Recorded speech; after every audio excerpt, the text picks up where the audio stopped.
The CBS Radio Mystery Theater presents...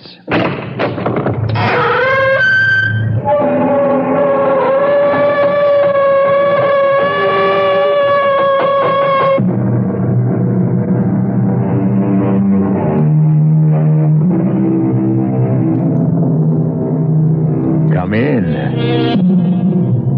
Welcome. I'm E.G. Marshall. The world, it is said, has changed over the centuries, but people have not. Perhaps this is because all too often the human heart is more intent on seeking its own pleasure, satisfying its own selfish needs, than giving thought to others. But there is innocence, too, and love, and selflessness. And it is the interplay of these good and evil forces that form the warp and woof of the strange and horrifying tale I bring you now. Listen. Oh, Murray, I tell you it was Chris. I talked to him. Chris is alive. Andrea, Chris is dead. No! Whoever is buried in that grave, it isn't Chris.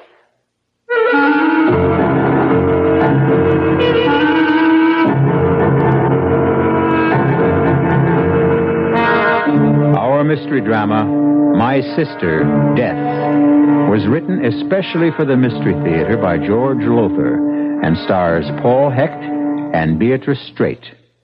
I'll be back shortly with Act One.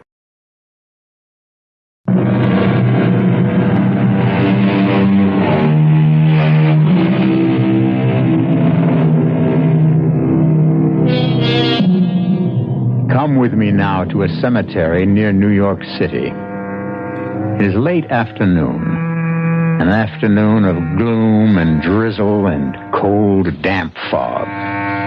Two women, half shrouded in the fog, walk amongst headstones that rise like white bones in the gray of the afternoon. They are sisters, these two, Andrea and Sybil Carter.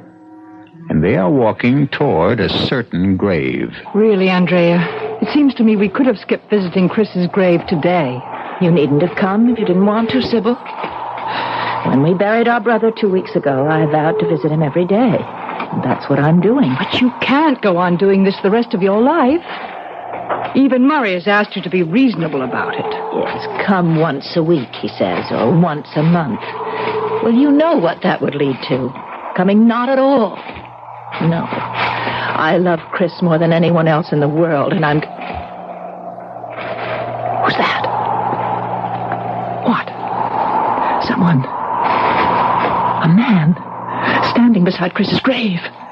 Can just make him out in the fog. I don't see... Oh, yes. A man standing with his head bent as if he were praying. Shh. He's raising his head. He's turning towards us. Sybil. Oh, Sybil, my God.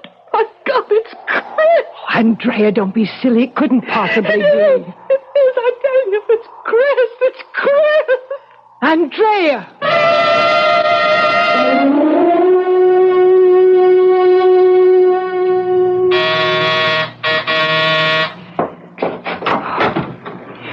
Oh, Murray, come in. Sorry I couldn't come the minute I got your call, Sybil. Oh, that's all right, Murray. I know how busy your law practice keeps you. Your estate, you mean, yours and Andrea's. Chris's death has raised all sorts of tax problems. I'm afraid his death has raised more problems than that. Yeah? Yeah, what is this all about? I told you on the phone. You didn't really tell me what I thought I heard. Andrea is convinced she saw Chris. Saw him today in the cemetery, standing beside his own grave. Oh, come on, Sybil. What kind of nonsense is... Murray, please. I'm telling you the truth. Where is Andrea? In her bedroom, sleeping. Dr. Swanson gave her a strong sedative. Murray, she was in such a state, so hysterical. Look, let me get this straight. You and she went to Chris's grave this afternoon? Yes. We were walking toward the grave when we noticed a man standing beside it. And there was a man? Oh, yes. I saw him, too. He was standing beside the grave with his head bent, as if he was saying a prayer or meditating or something. I had just said I wondered who he could be when he raised his head and turned towards us. Huh. That was when Andrea started to scream, "It's Chris, it's Chris." And then she just fainted. Went out cold. Who was the man? I don't know. Well, what do you mean you don't know? You didn't see his face? You didn't talk to him? It was a foggy day, Murray. It's been foggy all day, and out there at the cemetery it was very foggy. I could barely see his face. And so, if it comes to that, neither could Andrea. Well, this is the strangest thing I've ever... Tell me, has Andrea had any other brainstorms like this one? Well, has she? Well, Murray, Now, look, sweetie, I'm your attorney, yours and Andrea's. If something not quite right is happening, you can tell me. In fact, you'd better tell me. Oh, Murray. You're more than just our lawyer, you know that. It's no secret that Andrea's in love with you, and that I am, too. And that I'm in love with both of you and can't make up my mind between you. But what has that to do with it? Oh, she'll pull herself together sooner or later and straighten out. Chris's death was a terrible blow to her, that's all. It was a blow to you, too, wasn't it? More than a blow, Murray. A puzzle. I still can't figure out how he could have fallen over a railing nearly chest high. 18 stories to the street below. Frankly, I keep wondering about that, too. But about Andrea now. Murray, the truth is she's been acting very strangely. What do you mean, strangely? Well, imagining things. Like Chris this afternoon, and, well, a few days we went shopping downtown, and I took the Bentley. When we went back to the parking lot to get it, Andrea looked shocked when the attendant brought it around. Why shocked? Well, she swore up and down that we'd driven into town in the Jaguar. That's crazy. Murray, please don't say that. Don't even use that word. Something even stranger happened last night. What? Well, we'd had dinner here in the apartment. And Andrea said she was going to walk down to the corner to mail a letter and get a breath of fresh air. I stayed at the table having another cup of coffee. Well, when she came back from mailing the letter... You couldn't have gotten much fresh air in that short a time. Fresh air? What are you talking about? What is all this? What's all what? Well, the table. The food, the dirty dishes. What do you think it is? I'm asking you. What is this? Oh, it's what's usually left after two people have had dinner. What two people? Oh, Andrea, come on now. Will you answer me? What do you want me to say? We had dinner. You went out to mail a letter and get a breath of... Andrea, what's the matter? We did not have dinner here. We didn't. We had it at Delahanty's. I see, just like we used the Jag instead of the Bentley the other day. Now, what kind of a crack is that? No crack. Andrea, no crack. All I'm saying is you're imagining things again, and... I did not imagine the Jaguar. I am not imagining this. You and I had dinner at Delahanty's, not here. In that case, Andrea, where have you just come from? Come from? You went out to mail a letter and get a breath of fresh air, you said. You just came back. You just now walked through the door. If that doesn't prove... You're forgetting the earring. Earring? What earring? Here, look. You can see for yourself I've only got one earring on. Well, you must have dropped it when you... That's exactly what I said less than 15 minutes ago. When we got home from Delahanty's and were getting out of the car, I said, Sib, I've lost an earring. One that's from that jade pair that Murray gave me for my birthday. I said I wanted to search the car. And that's what I've been doing. I haven't been out mailing any letters. I've been searching in the car for that jade earring. Damn it, Sybil, don't look at me as if I've lost my senses. You know, I'm beginning to be afraid you have. I tell you, Sybil... If we had dinner at Delahanty's, what is all this food and these plates and everything else doing on this table? I don't know. Well, darling, I do. We had dinner here. No. I'm certain we couldn't have. What are you going to do? I'm going to call Delahanty. He saw us there tonight. He came over to our table and chatted with us. We'll soon see whether we dined there or we didn't. Andrea, dear, please. You're simply going to embarrass yourself. Delahanty's. Del, is that you? Yes, who's this? Andrea Carter, Del. Nice to hear from you, Miss Carter. Calling for a reservation? What? We're pretty full up, Miss Carter, but I'm sure I can arrange something if Del, Yeah? Del, my sister and I, didn't we have dinner at your place tonight? You put me on, Miss Carter? We didn't dine there tonight? Well, if you did, I didn't see you. Thank you, Del. He says we weren't there tonight. Darling, we weren't. Then I did imagine it all? Afraid you did, yes. But it was all so real. Oh, Sybil. Sybil, I'm going out of my mind.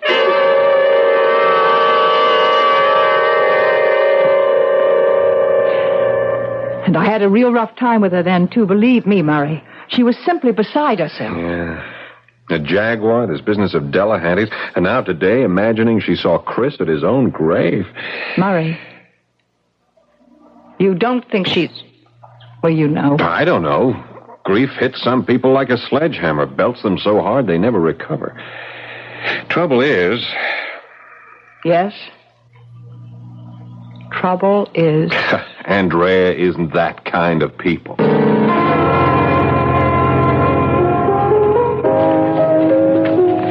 Well, Mr. Redmond. Hello, Del.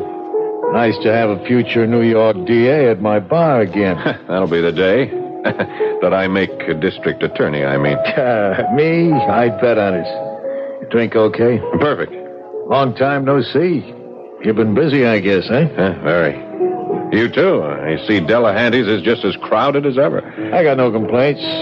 Carriage trade mostly. People that wouldn't go anywhere else but Delahanty's to dine and dance or just have a drink at a bar. Or gamble. How is that? Gambling does go on in the back room, doesn't it? Where'd you get an idea like that, Mr. Redmond? Oh, I have ways. If I'm going to help you win your bet and become DA someday, I got to keep on top of things, wouldn't you say, Del? Yeah. Well, nice having you with us again, Mr. Redmond. Hope to see more of you. Yeah. Before you go, Del. Yeah? A friend of mine, a lady friend, mentioned she thought she'd lost an earring here one night. An earring? Yeah, a jade earring. Would you know something about it, maybe? No, but we keep a lost and found box right behind the bar. Eddie, give me the lost and found box, will you? It was lost here, Mr. Redmond, and we picked it up. It's sure to be. Well, thanks, Eddie. There we are. Now, let's see. Gold cigarette lighter. Look at them rings, dames. Leave them in the powder room. Money clip. Oh, here. An earring. This what you're looking for, Mr. Redmond? Yeah. Yeah, this is exactly what I'm looking for, Del. Well, hey, that look on your face. You look like you found a lot more than an earring. I have, Del. I have.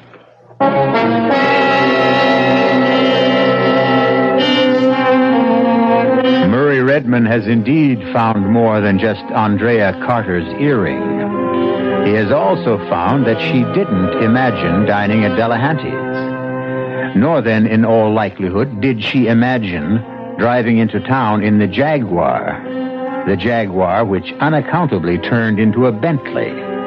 But as for imagining or not imagining her dead brother standing beside his own grave, well, we'll get closer to the answer to that when I return in a few moments with Act Two.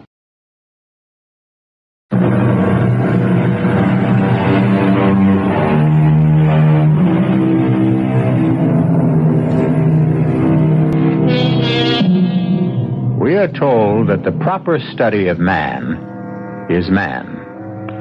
Personally, I prefer to study women.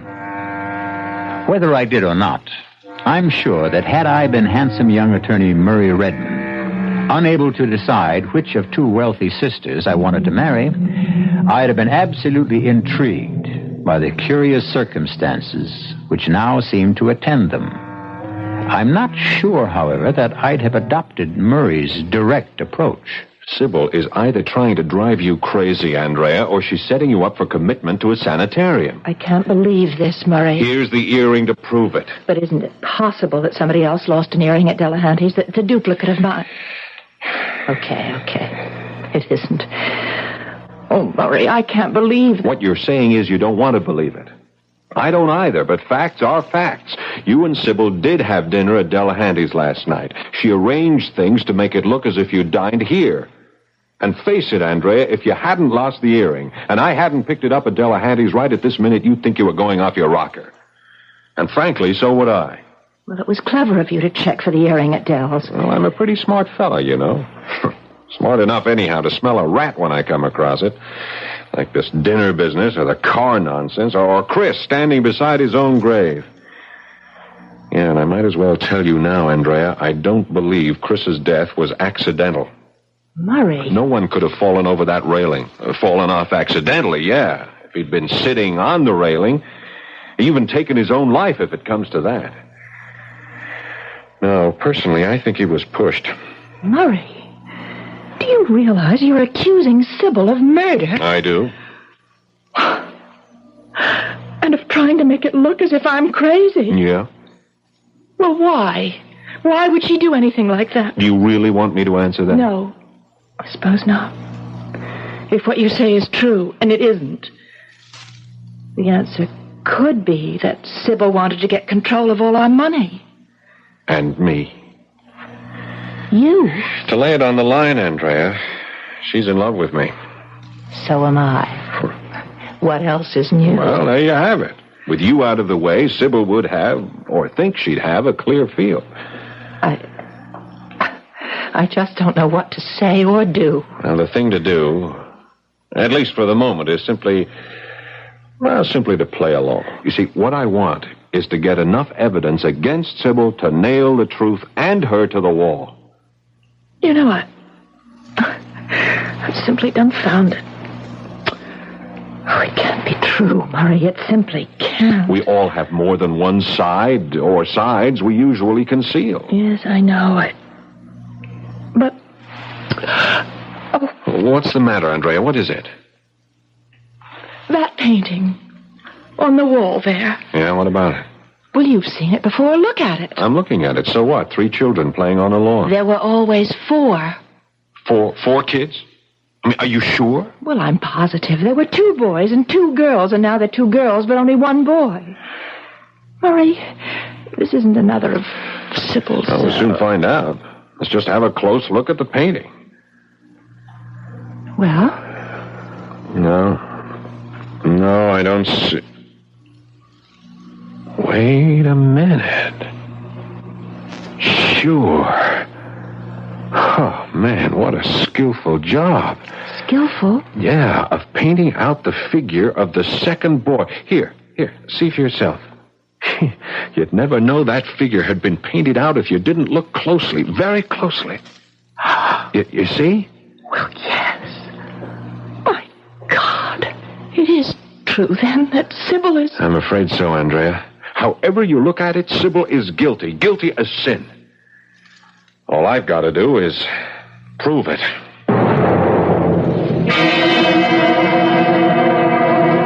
You get the hell out of my office, Redmond, or I'll throw you out. Cool it, Del. Just cool it. Cool it? You come in here and call me crooked, accuse me of pulling some kind of fraud, and then tell me to cool it? All right, let's say I advise you to cool it. Look at this. The earring you picked up here last night. What about it? It belongs to Andrea Carter. It's one of a pair I gave her.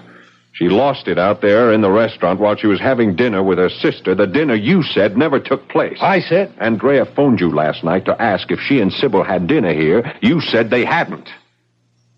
You lied, Del. Now, why did you lie, huh? Okay, so I played a little joke. Somehow it doesn't strike me so funny. I'll tell you what does, though. Why you and Sybil Carter teamed up to play this little, joke on Andrea. Teamed up, me and Sybil Carter? What else? Look, Del, take a lawyer's advice. Open up. Spill everything. And do it now. Cop a plea. Like that? Something like that. Chris Carter, the brother. Yeah. He was into me for over 12 grand. He gambled like it was going out of style and always lost. Go on. So he falls off the terrace of their apartment and gets killed. Mm-hmm. I'm out 12 grand. I call up the Carters and I get the Sybil dame on the phone. I tell her how I'm out a dozen big ones and she tells me to drop dead. Oh. But the next day, she shows up here and says she'll pay the dough if I'll help her play a little joke on her sister. Pretty expensive joke, wouldn't you say? I didn't say anything. If she's willing to get me off the pad for 12 grand, I'm willing to help her play her joke. So where's the harm in that? Who gets hurt? Worse than hurt, Del. Somebody could get dead. Real dead.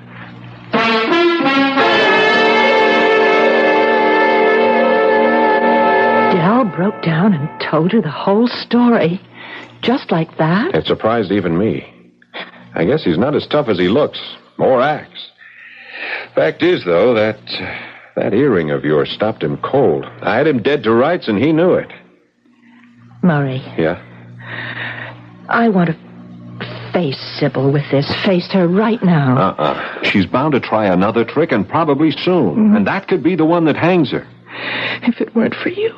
Oh, Murray. I'd be out of my mind. I'd be stark raving mad this minute. No, you wouldn't. No, you're too level-headed for that.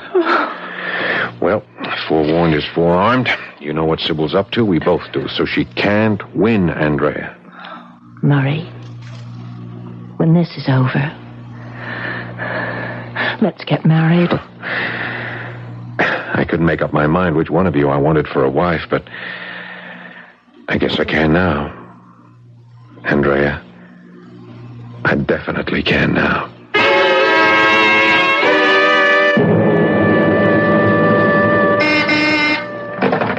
Yeah. Oh, of course, Marcia. Send her in. Oh, come in, Sybil. Come in. I know I'm interrupting you. It's something important. You are, but you're worth it. Here, sit down. Thank you. How's Andrea?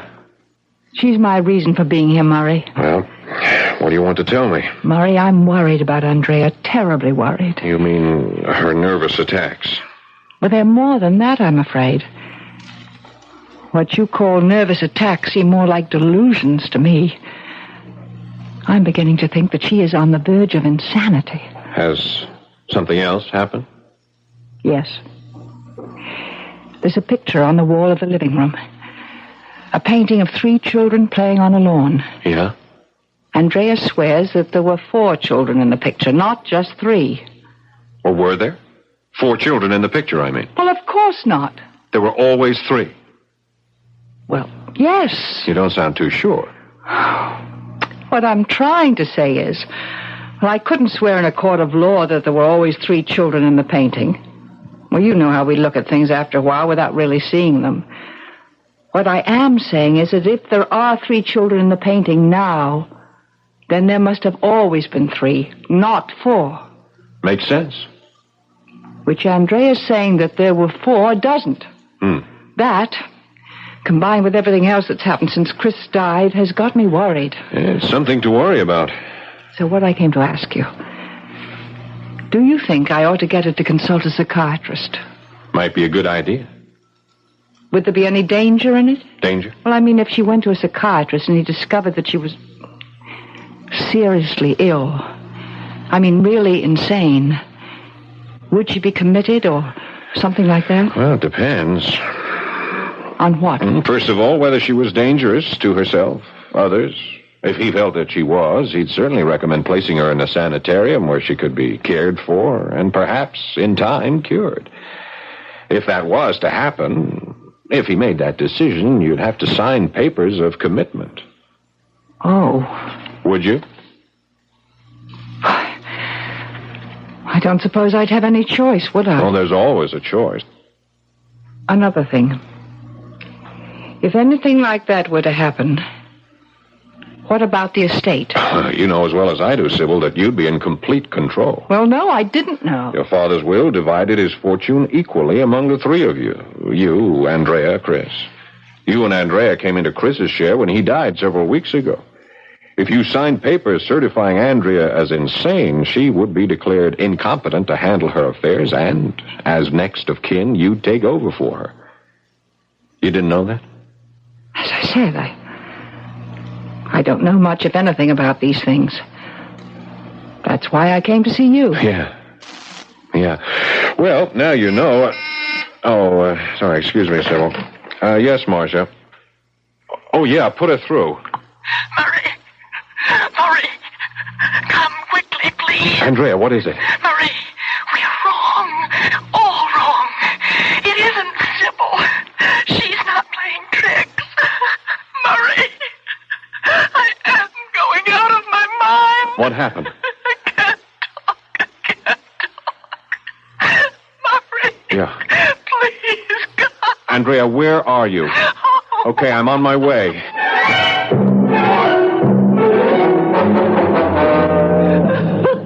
Andrea, you've got to get control of yourself. What is it, dear? What happened? I went to the cemetery to visit Chris's grave. Yeah, I know that. A man was standing beside the grave like the other day, Sybil. Yes, dear, yes. And like the other day, as I walked towards the grave, he lifted his head and looked straight at me. It was Chris. Honey, the man we saw the other day wasn't Chris. And neither was this one. It was Chris. The way you sound, you sound as if you actually believe. I do believe it was Chris. He talked to me. He what? He said, as I came towards him, he held out his arms to me and he said, "Hi, sis. Thanks for coming." And it was his voice? His voice. His face. Oh, Murray, I tell you, it was Chris. It was Chris. To the life.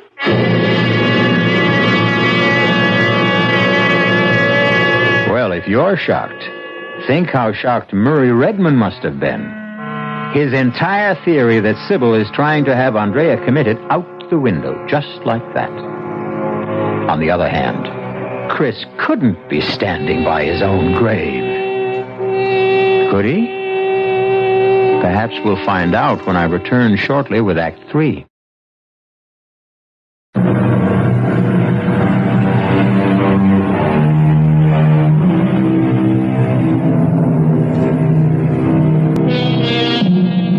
It is almost axiomatic that at those moments in life when we are absolutely sure we are right, something happens that shocks us with the knowledge that we are absolutely wrong. Assuredly, that is what has just happened to Andrea Carter and Murray Redmond. Convinced that beyond a shadow of a doubt, Andrea's sister Sybil is trying to set her up for commitment to an asylum, they are stunned to realize that this may not be the case at all. But, Andrea, what you're saying is impossible. It couldn't have happened. Oh, I tell you, it did.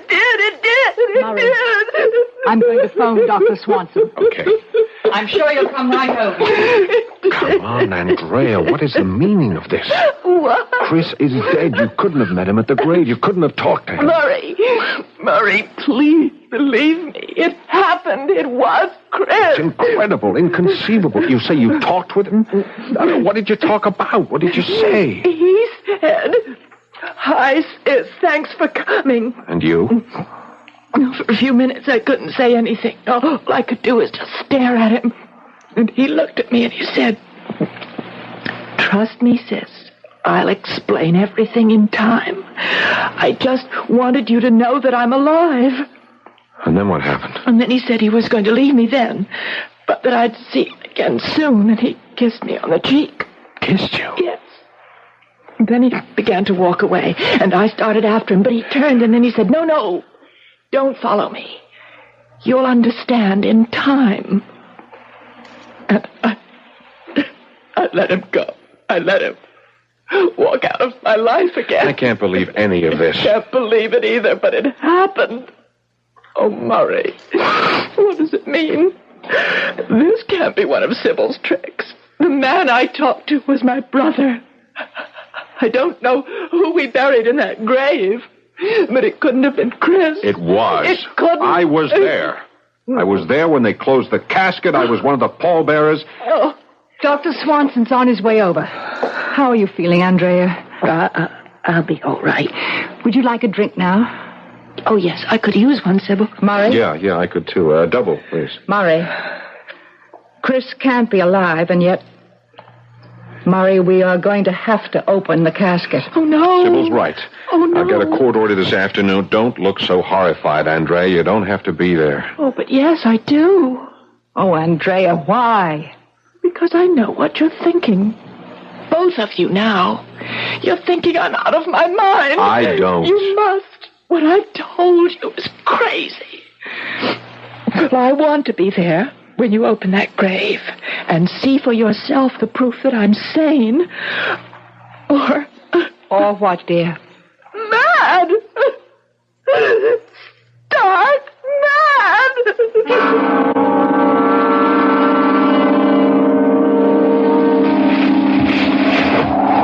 All right, gently, boys. Gently. Open up now, Mr. Redmond. Yeah. I can't look. That's all right, Sybil. Look, why don't you just go over there under the trees? You don't have to look either, Andrea. I must.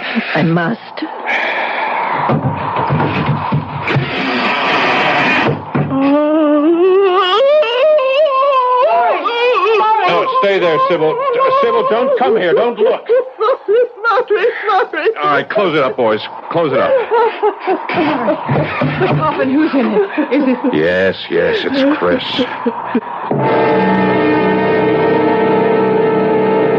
And for the last time, Andrea, I do not think you're crazy. You're as sane as I am. Then, my meeting with Chris and talking to him, it was a trick. Yes. But how could it have been done? How could Sybil have managed it? I don't know. You said that Sybil is clever. I'd say she's diabolically clever. Andrea, I brought this along. I want you to take it, and I want you to keep it near you. A gun? Yeah. Murray, I'm scared to death of guns. I couldn't even touch that thing. Now listen to me. There's no question in my mind now that Chris's death was not accidental. Sybil... He was pushed off that terrace out there. I'm sure of it. I'm equally sure that Sybil may try to kill you. Oh, no. It's a possibility.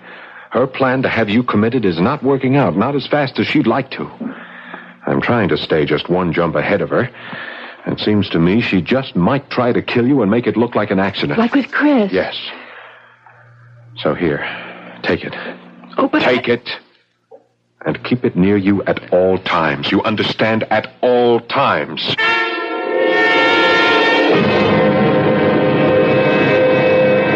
Oh, sorry, Andrea. I hope I didn't wake you. No. Just resting, Sybil. You want something? Well, yes. I thought we might talk. About what? Andrea, I've been doing a lot of thinking about this, about you. And I think you ought to see a psychiatrist. Oh. So does Murray. Anyhow, he doesn't think it would be a bad idea. You've discussed it with Murray, have you? I love you. Murray loves you. It was only natural I should go to him for advice. You are lying, and you know it. What are you talking about? You are either trying to drive me out of my mind or trying to make it look as if I am so that you can have me committed. Andrea! Everything that's happened to me since Chris's death, which was no accident, Sybil. You killed him. Everything that's happened since then. Every strange, incredible thing. That business with the cars, the dinner bit. The painting with only 3 children in it instead of 4. Oh, yes. And even my meeting with Chris. Chris in the flesh. I don't know how you managed that. But it's all been arranged. Every single thing arranged by you. Why should I do such things to you? Get control of the money that we share jointly.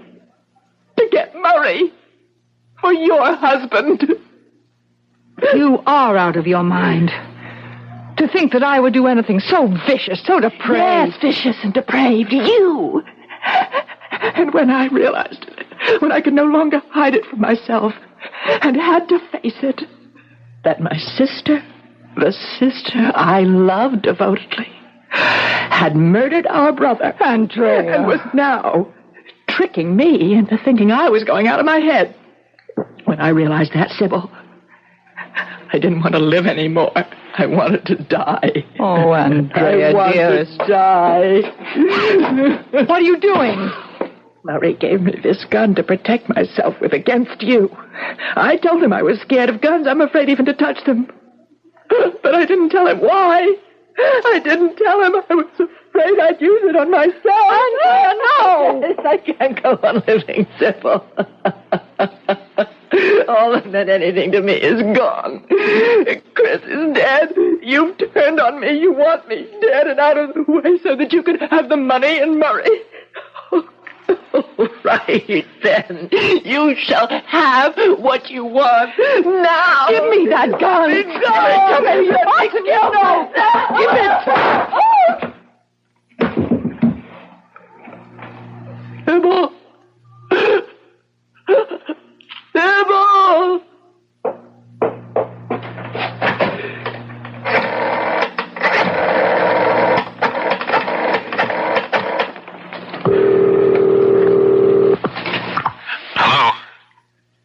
Murray? This is Andrea. Yes, Andrea. Murray? I've just killed Sybil.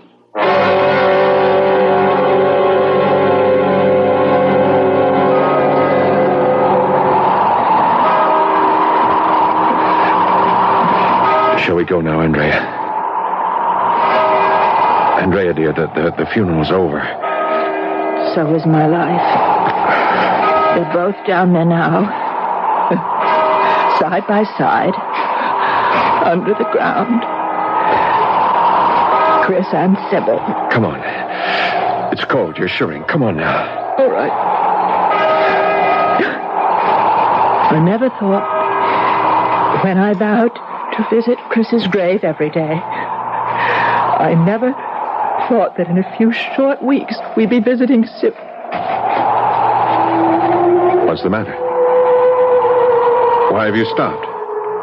Someone coming towards us on the path. Look, they're under the trees. What? God, it looks like Sybil. You're imagining things. No, look, it's a woman. You can see her clearly now. Sybil's clothes, the blue suit that she wore, the Sybil's hat. Murray! It is. It can't be, but it is Sybil. Why, Andrea. What are you doing here? What are you doing here? I came to visit Chris. Easy, Andrea. Sorry. Oh, dear, there's no one here but us. You're imagining things. No. Sybil, it's you, isn't it? Of course. Look, you're dead. You're dead. Dead? I'm very much alive, as you can see. I killed you. I shot you to death. My God! We just buried you. Come on now, Andrea. I want you home. I'll get you a sedative. She's there, I tell you. I don't see anyone. I do. Heaven help me. I'm mad. I'm out of my mind. Murray. Help me. I've done a terrible thing and I'm being punished. But you've got to help me. Save me. Terrible thing? What terrible thing, Andrea? I killed Sybil deliberately. I murdered her, Murray. I murdered her just as I murdered Chris. You? I pushed him off the terrace to his death. I shot Sybil to make it look like an accident. I knew if I pointed the gun at my head, she'd try to take it away from me. The tricks and all that happened. Sybil wasn't playing the tricks. I was. You, Andrea? You played those tricks? Here, Murray. Here. I'm listening, Andrea. No. You heard Sybil. Sybil. There is no Sybil heaven, here. Forgive me, Chris. Forgive me, Sybil. Forgive me. Of course. But why did you do all this? To make it look as if you were trying to get me out of the way, when all the time I was planning to do away with you. It was all a trick. It was nothing but a trick. Yes, a trick that backfired, I'm afraid. Backfired on you, Andrea. What? You heard me correctly. You've been fooled. Fooled by your own trick. Understand? I don't... Tell her, Sybil. She is standing there? Yes, Andrea. I am. And very much alive. What? How? Huh? Oh, Murray. You tell her. I can't. Andrea, you went too far. You overreached yourself. Your story about meeting Chris clinched things for me. It was impossible. Either you had to be insane, and I knew you weren't, or you had to be lying. And that was when I decided to force your hand and use a few tricks of my own. Oh, what about the gun you gave me? It contained blanks. Oh. I took Sybil into my confidence. I had to, and she played her part very well. I'm sorry, Andrea. But you did bring it on yourself. Yes. Yes, I did. All right, Andrea. Let's go. No. What? I don't want to go home with you. I'm too ashamed. Please. I don't want to go home. We're not going home, Andrea. We're going to the police.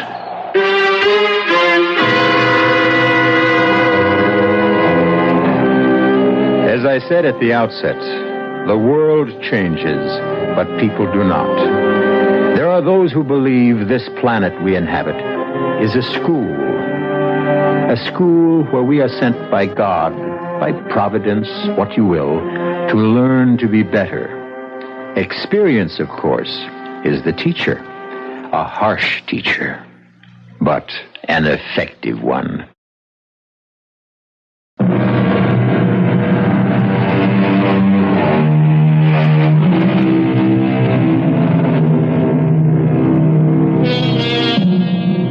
I think you'll want to know that Sybil Carter is now Mrs. Murray Redmond, and they are very happily married.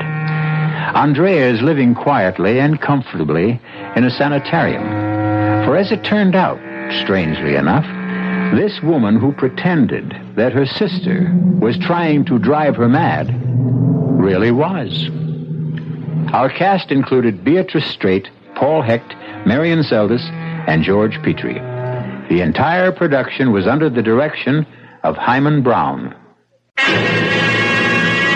Now, a preview of our next tale. So dank and musty. What a place for a baby. The sound comes from there. No, the sound comes from over here. We're here. The sound is right here. Yes, and this is a crib. But Marian, I know there's no baby in it.